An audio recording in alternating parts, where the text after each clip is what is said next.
এখন সমস্যা যেটি হচ্ছে আমাদের এই বাংলাদেশের মানুষদের মধ্যে আসলে আমরা নতুন করে দেখছি নতুন নতুন কিছু বৈশিষ্ট্য দেখা যাচ্ছে।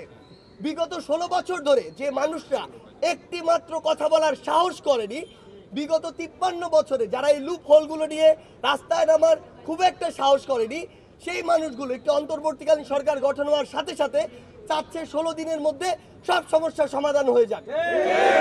এবং এই মানুষগুলো তাদের ব্যক্তিগত কিংবা ছোট্ট একটি গোষ্ঠীগত উদ্দেশ্য বাস্তবায়নের জন্য রাজপথে নামছে, সচিবালয় থেকে শুরু করে বিভিন্ন প্রতিষ্ঠান ঘেরাও করছে। আমরা মনে করি তারা যদি এই ধৈর্যটুকু না ধরে যে এত বড় একটা ক্ষতপূর্ণ রাষ্ট্রের সংশোধনের জন্য যে একটি সময় প্রয়োজন, সেই সময়টুকু না দিয়ে তারা যদি তাদের জায়গা থেকে এই ব্লকেটগুলো বিভিন্ন জায়গায় করে, তার মানে তারা রাষ্ট্রের স্থিতিশীল অবস্থা হওয়ার জন্য যে ফ্লোটি দরকার এই ফ্লোতে বাধা দিচ্ছে এবং তাদের অবশ্যই ভিন্ন কোনো উদ্দেশ্য রয়েছে। আমাদের জায়গা থেকে স্পষ্ট বার্তা, আমরা বৈষম্যের বিরুদ্ধে লড়াই শুরু করেছি। কোনো সিঙ্গেল বৈষম্য নয়, পুরো বাংলাদেশের সকল সেক্টরের সকল বৈষম্য। এখন এই 16 বছরে ফ্যাসিস্ট সরকার তো পুরো বাংলাদেশকে একটি করাপ্টেড বাংলাদেশে পরিণত করেছে। তার মানে আমরা যদি এগুলোতে কাজ করতে যাই, আমার ওই মাথা থেকে শুরু করে রুট পর্যন্ত যেতে তো সময় লাগবে। এখন মাথাগুলো শুরু হয়েছে, ধীরে ধীরে প্রত্যেকটি স্টেপে যাবে। কিন্তু আপনি যদি আজকে 20তম গ্রেডের একজন সরকারি কর্মকর্তা হয়ে মনে করেন আপনার সকল সুবিধা আজকেই আপনাকে বুঝে দিতে হবে, তাহলে অবশ্যই আপনি রাষ্ট্রকে বাধ্য করছেন, যেটা স্বৈরাচার শাসনের আরেকটি উদাহরণ। আমরা আমাদের জায়গা থেকে স্পষ্ট বলি, আপনি অন্তর্বর্তীকালীন সরকারকে সময় দিন এবং আপনি আপনার জায়গা থেকে দাবিটি জানান, আপনি সমালোচনা করুন, আপনি আমাদের কাছে আসুন। আমরা বড় বড় গোষ্ঠীগতভাবে অন্তর্বর্তীকালীন সরকার হোক, বৈষম্য বিরোধী ছাত্র আন্দোলন হোক, এই প্ল্যাটফর্মগুলোর সাথে আপনাদের বসার ব্যবস্থা করে দিব। তবে পূর্ব শর্ত হচ্ছে রাষ্ট্রকে মিনিমাম একটি স্থিতিশীল অবস্থা আসার জন্য অন্তত 3 থেকে 6 মাস আপনাদের অবশ্যই সময় দিতে হবে। এরপরে আরেকটি কথা আমাদের মিডিয়ার ভাই বোনদের উদ্দেশ্যে, সেটি হচ্ছে এতদিন আপনারা যে কথাগুলো আপনাদের বলা উচিত ছিল আপনারা এই কথাগুলো বলতে পারেননি বা বলতে দেওয়া হয়নি, এটিই সত্য।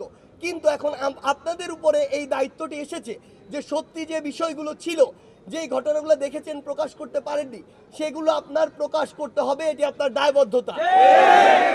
আমরা আমাদের জায়গা থেকে হসপিটালগুলোতে যেটি দেখেছি, অধিকাংশ ডক্টর, সকল নয়, কিছু ডক্টর রয়েছেন যারা আসলে কি উদ্দেশ্যে আসলে এই পেশায় এসেছেন আমরা জানি না, কিন্তু অধিকাংশ ডক্টর তাদের জায়গা থেকে সর্বোচ্চ সেবাটুকু দেওয়ার চেষ্টা করেছেন এবং করছেন। আবার রোগীরাও তাদের জায়গা থেকে সর্বোচ্চ সেবা পাওয়ার চেষ্টা করছে। কিন্তু প্রত্যেকটি হসপিটালে বিগত 16 বছরে সিন্ডিকেট নামধারী মধ্যস্বত্বভোগী কিছু রক্তচোষা মানুষ তৈরি হয়েছে। এই মানুষগুলোকে আমরা হুঁশিয়ার করে দিতে চাই, একজন রোগী সংকটকালীন মুহূর্তে হসপিটালে আসে, তাদেরকে নিয়ে আপনারা যে ব্যবসাগুলো শুরু করেছেন এগুলো বন্ধ করতে হবে। আপনারা আপনাদের এই টাকা খাওয়ার, মানুষকে জিম্মি করার যে ব্যবসা, সেই ব্যবসা যদি বন্ধ না করেন, তাহলে আপনার সিন্ডিকেট কিভাবে উৎখাত করতে হয় সেটা ছাত্র সমাজ খুব ভালো করে জানে। একটা জিনিস মাথায় ঢুকায় রাখবেন, যেই ছাত্র জনতা ঐক্যবদ্ধ হয়ে 16 বছরের ফ্যাসিস্ট সরকারকে দেশ থেকে হটাতে পারে, আপনাদেরকে এই সিন্ডিকেটকে, মানুষের রক্তচোষা সিন্ডিকেটকে হটাতে তাদের কয়েক মিনিটও লাগবে না।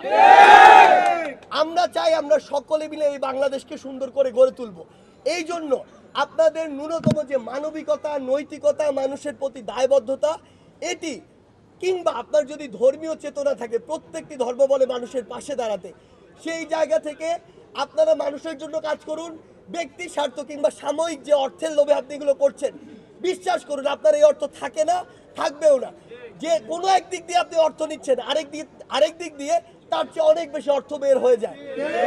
সেই জায়গা থেকে বলছি যে আসুন, সকলের জায়গা থেকে, ব্যক্তিগত জায়গা থেকে যদি আমরা সৎ না হই, তাহলে রাষ্ট্রের কাছে অনেক কিছু আশা করে কোনো লাভ নেই।